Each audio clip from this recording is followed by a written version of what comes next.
an annual medical checkups.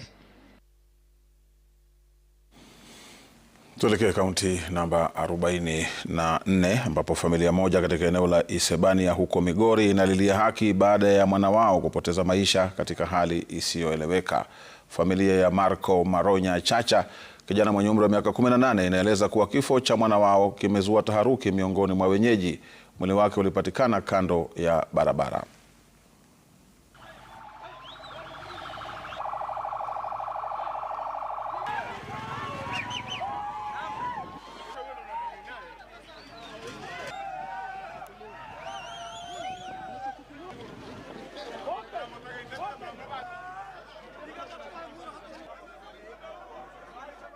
Wakasema na huku Newton kweli walikuwa wamesema kijana alikuwepo mpaka usiku. Alafu manager ndio anasema eti yeye ndio amemfungulia wa mwisho kutoka nje.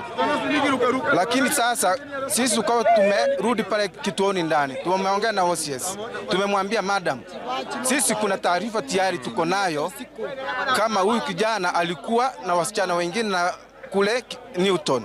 Tuna uchungu sana kwa kufiwa na mtoto mdogo kama yule.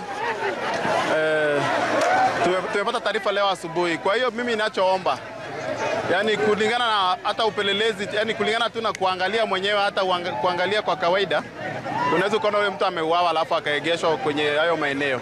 Maripoti kwa mabaa zote Isebania, hii bandi inaongoza kwa maripoti pale na hawachukui hatua yoyote.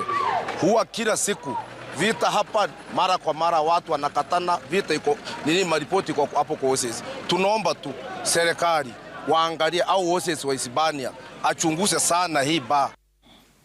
Tuelekee kaunti namba 25 ambapo shughuli za biashara zilitatizika kwa muda katika mji wa Maralal huko Samburu